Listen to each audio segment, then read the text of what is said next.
네, 정세균 전 국무총리를 만나보도록 하겠습니다. 총리직을 내려놓고 본격적으로 정치 행보를 하고 있는데요. 자, 여러 가지 이야기 한번 좀 함께 나눠보도록 하겠습니다. 나와 계시죠? 네, 정세균입니다. 네, 총리직을 내려놓으신 게 지난 16일이었던가요? 예, 한 일주일 됐습니다. 어떻게 피로는 좀 푸셨습니까? 피로는 예, 피로 좀 풀렸습니다. 그래요. 근데 야당 의원은 아주 날선 비판을 하던데 코로나 예, 전쟁 중에 총사령관이 전장을 떠난 거 이거 탈영 아니냐 이런 식으로까지 비유하던데 어떤 말씀 주시겠습니까? 사실은 좀 더 일찍 떠날 상황이었는데, 예. 제가 이란 선박 문제 예. 때문에 출장을 다녀오느라고 조금 늦었죠. 아, 예, 그리고 음, 미리 다 필요한 조치들이 다 이루어진 상태이기 때문에 예. 그런 비판은 적절치 않다고 봅니다. 그래요. 우리 총리님은 코로나로 시작해서 코로나로 끝냈다. 한마디로 코로나 총리다. 뭐 이런 얘기 많이 들으셨을 텐데. 그렇게 됐죠. 네. 그러면 지난 총리 시절을 쭉 돌아봤을 때, 그러니까 긍정적이든 부정적이든 이게 가장 결정적이었다고 꼽는 대목이 있나요? 어떤 대목일까요? 역시 코로나 제가 이제 총리 취임하고 나서 6일 만에 코로나가 생겼으니까요. 그리고 이 코로나가 그냥 지나가는 간단한 전염병이 아니고 네. 소위 말하는 팬데믹 세계적인 유행으로 번졌지 않습니까? 예, 예. 이제 코로나를 극복하는 과정에서 우리 대한민국이 국제적인 비교의 대상이 되었지요. 그래서 국제적으로 K 방역이라고 하는 신조어가 나올 정도였으니까요. 예. 여러 가지 어려움이 많았고 특히 이제 초기에 대구 경북 상황이 심각했었습니다만은 그 위기를 잘 극복하고 다른 나라들의 모범이 되고 이제 저희들이 어떻게 그걸 극복했는가를 잘 정리해서 외국에 많이 보내주기까지 했어요. 예. 그래서 이제 그 부분은 그래도 이 자부심을 갖는 부분이고요. 이제 그러면 이제 감염병 예방하고 경제하고는 서로 상관관계가 있거든요. 그렇죠. 이제 감염병만 적극적으로 챙기다 보면 이제 어떤 나라 같은 경우에는 봉쇄를 막 해버리지 않습니까? 네. 이제 우리는 봉쇄를 하지 않고 이제 경제도 챙기면서 위기를 극복했죠. 그래서 작년에 OECD 국가들 중에서 우리가 이제 가장 경제 성장률이 그 중에는 나은 것으로 국민들은 굉장히 힘드셨지만 네. 이런 부분들이 이제 봉쇄를 하지 않고 개방성을 유지하면서 위기 극복을 한 그런 대표적인 사례가 될 수 있을 것 같아요. 그래요. 지금 총리께서 K 방역을 말씀을 해주셨는데 사실은 세계적으로도 이제 여러 찬사가 쏟아졌던 그게 이제 K 방역이긴 했는데요. 예. 근데 문제는 그 다음에 백신 수급을 놓고 국내외적으로 여러 가지 지적이 나오지 않았습니까? 이건 어떻게 받아들이세요? 예, 저는 백신 문제를 지적은 할 수 있다고 봅니다. 왜냐하면 보는 시각이 다 다르기 때문에. 예. 그렇지만 정부가 손 놓고 있은 적은 한 번도 없고 나름대로 계획을 세워서 그대로 실천을 해오고 있다. 예. 그래서 이번 달 말이면 아마 300만 명 접종이 끝날 것입니다. 그리고 네. 6월 말이면 1,200만 명, 9월 말이면은 3,500만 명 플러스. 그러면 아마 국제적으로 그렇게 늦은 경우는 아닐 터이고요. 지금 OECD 국가들 중에서 방역을 잘한 나라로 꼽히는 나라가 우리나라를 비롯해서 뉴질랜드와 호주 이렇게 해야 되거든요. 예. 그런데 이 모든 나라들이 언제 시작했냐면 2월 마지막 주에 백신 접종을 시작했어요. 공교롭게요. 예. 약속이나 한 듯이. 예. 그것은 그런 이유가 있을 것이다 이렇게 보시면 좋을 것 같고 또 그 중에서는 이제 일본을 포함해서 우리나라가 가장 지금 접종 속도를 내고 있습니다. 예. 그리고 아마 6월 말쯤 되면은 우리는 상당히 앞서가 있을 거예요. 백신 접종에. 그래서 백신이라고 하는 것은 언제 이 접종을 시작하느냐가 중요한 게 아니고 네. 집단 면역을 할 수 있는 그 수준의 백신 면역을 언제 끝내느냐가 중요하거든요. 네. 그래서 아직은 평가할 때는 아니다. 좀 우리 정부가 하는 것을 잘 지켜볼 일이고 또 국민 여러분들께서 백신 접종에 적극 응해 주시면 아마 우리나라가 집단 면역을 빨리 만드는 선두 그룹 중에 당연히 낄 것이다. 저는 그렇게 자부하고 있습니다. 그러면 이래서 백신 수급에 문제가 있다고 계속 지적해왔던 야당의 주장은 그렇다 치더라도 여당 소속인 이래서 이재명 경기지사가 별도의 어떤 그 백신 수급을 이야기한 거나 이런 것들은 단계적으로 접근해 왔던 정부의 행보를 제대로 읽지 못한 성급한 주장이었다. 이렇게 평가를 하시는 겁니까? 당연하죠. 원래 그분이 중대본에 참석을 해야 되는데 네. 중대본에 참석을 하면 정부가 어떤 노력을 하고 있고 백신 상황이 어떤지 접종 계획은 뭔지 다 알게 됩니다. 네. 그 내용을 잘 알게 되면 그런 말씀을 하기 어려울 텐데 네. 그분이 그 중대본 회의에 잘 안 나오셨던 것 같아요. 결석을 여러 번 했습니까?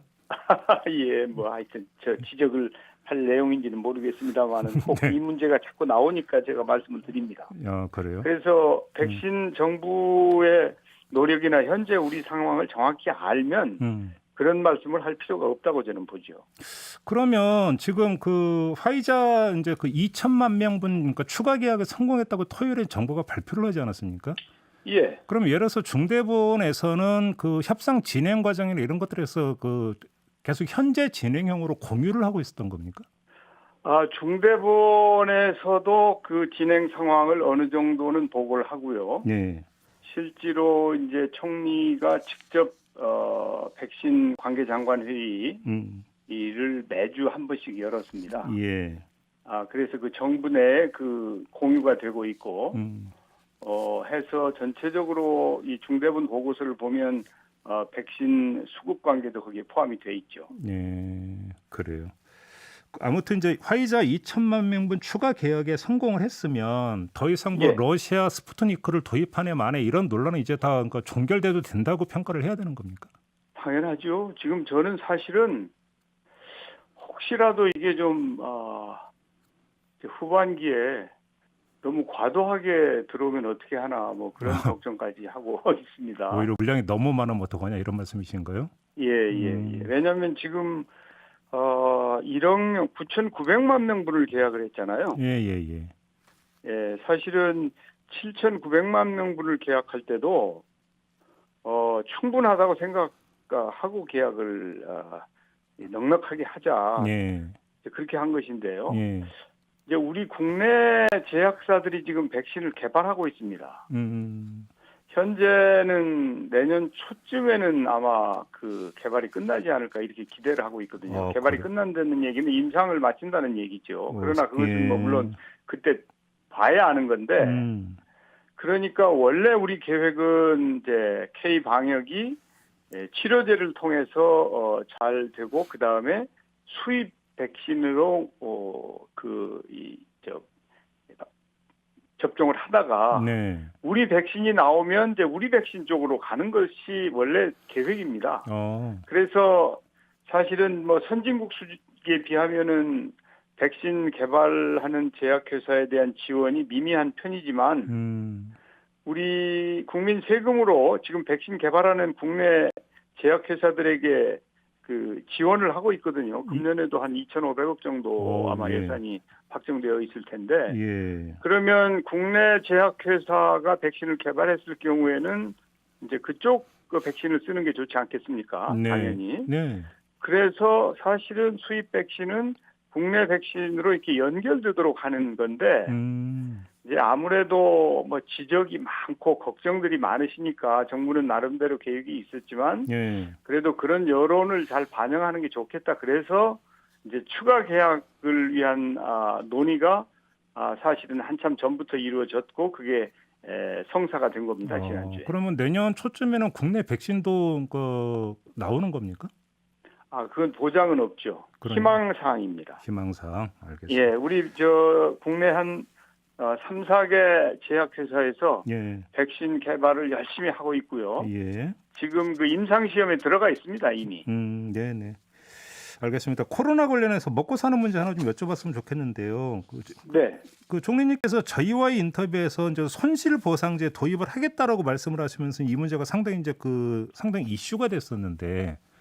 예, 그래서 손실보상제를 도입하기로 했죠. 제가 그 말씀을 그때 말씀드렸고 이 인터뷰를 통해서 그때부터 이게 이제 쟁점화가 되고 논의가 이루어져서 손실보상제를 도입하는 것은 여야 간에 합의를 했다고 보면 됩니다. 문제는 소급 적용이잖아요, 지금 쟁점이. 예, 근데 그 문제에 대해서는 아직 예, 합의들을 못 보고 있죠. 그렇죠. 사실은 지난 3월 국회에서 좀 처리했었으면 좋았을 텐데 네, 아직도 이제 그걸 가지고 논의를 하고 있고 뭐 저는 이 문제는 네. 정치적인 득실을 뛰어넘어서 예. 여야가 지혜를 모아야 될 사안이라고 생각해요. 근데 여야는 대충 뭐 의견이 모아진 것 같은데 정부하고 의견이 엇갈리는 것 같은데요, 이야기가. 이제 여야가 글쎄요, 이제 의견이 모아졌다고는 아직 보기는 어려울 것 같고요. 네. 일단 이제 정부는 또 정부 나름대로 입장도 있고, 또 이제 입법을 함에 있어서는 여러 가지 이 고려해야 될 사항들이 있거든요. 네. 재정 능력이라든지, 네. 또 사실은 소급 입법 금지의 원칙이라는 게 있잖아요. 네.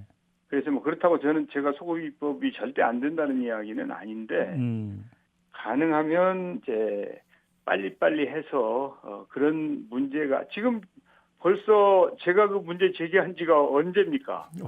그러니까요. 그게 2월인가 그러지 않았습니까? 예, 1월인가. 그때 예. 처리했으면 예.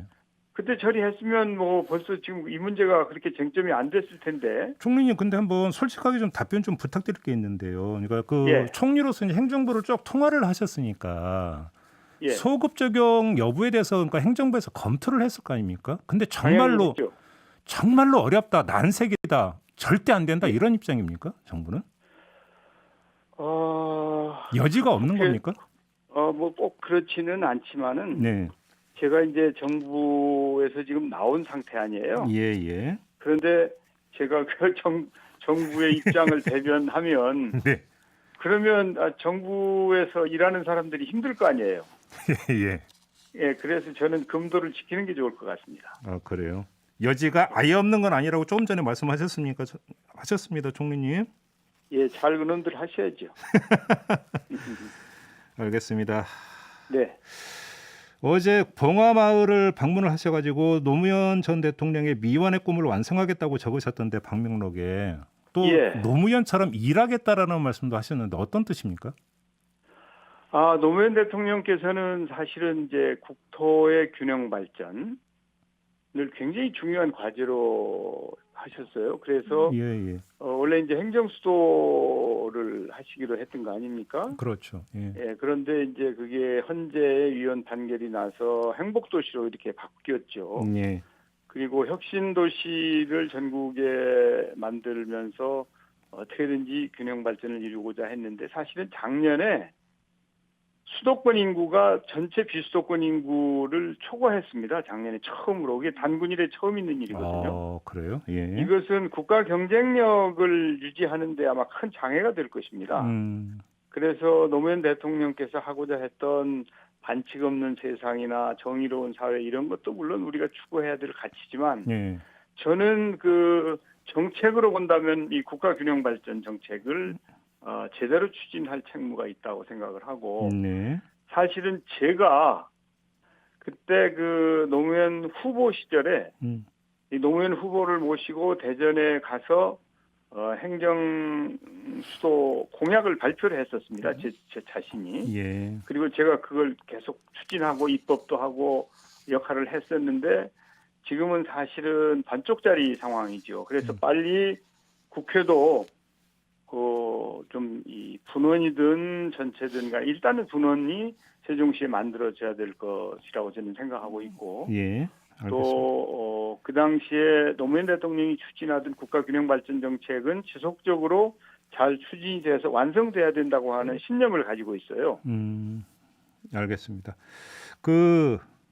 이제 총리님께서 이제 대선 도전할 거라고는 우선 거의 기정사실로 받아들이기 때문에 그 전제에서 질문을 좀 드리겠는데요. 예. 이낙연 전 총리와 지금 총리님은 여러 가지 점에서 공통분모가 있습니다. 똑같은 호남 출신이시고 문재인 정부에서 총리를 지내셨고 여러 가지 점에서 같은데 어떤 점이 다르다고 생각하십니까? 예. 저는 경제 전문가고 이제 우리 이 대표님은 언론인 출신이고 그런 예. 점이 좀 다르지 않습니까? 아, 그게 그러니까 상당히 중요한 점이라고 자평을 하십니까? 그거야 뭐 제가 평가할 일은 아니고 만약에 제가 이제 어떤 결심을 하게 된다면 네. 국민 여러분들께서 평가하실 일이죠. 그 경제 전문가라는 점을 강조하는 것은 내년 대선을 관통하는 시대 정신이 역시 먹고 사는 문제일 거다 이런 판단을 깔고 지금 하시는 말씀이신 거죠?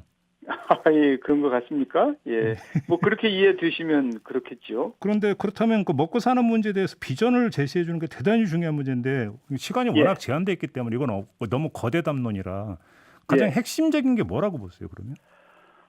저는 이제 아무튼 이 전환기적인 위기를 빨리 극복하는 일이 가장 중요하다고 보죠. 예. 그래서 저는 회복이 중요하다고 봅니다. 회복. 회복? 어떤 회복입니까? 예. 일상의 회복, 또 경제 회복, 공동체 회복, 예. 국격의 회복 예. 이런 그 회복이 아마 다음 그 대선의 핵심 키워드가 될 거라고 저는 봅니다. 그러면 죄송해요. 하나만 더 질문드릴게요. 이재명 지사는 어떤 점에서 다르다고 생각하십니까? 뭐 많이 다르죠. 제가 얘기 안 해도 다들 아시잖아요. 이재명 지사가 민생 행보를 보이고 있어서 드린 질문인데 어떤 점에서 그러니까 그 차별점이 부각이 될 수 있을까요? 글쎄, 제 얘기로 네. 제 입으로 자꾸 그런 얘기 지금 할 일은 아니죠. 이제 저는 정세균은 정세균의 얘기를 하면 되는 것이지. 예. 다른 얘기를 그렇게 할 일은 아니라고 봅니다. 그러니까 그렇게 보시고요. 네. 윤석열 전 총장이 결국은 대선까지 나올 거라고 전망하세요, 총리님?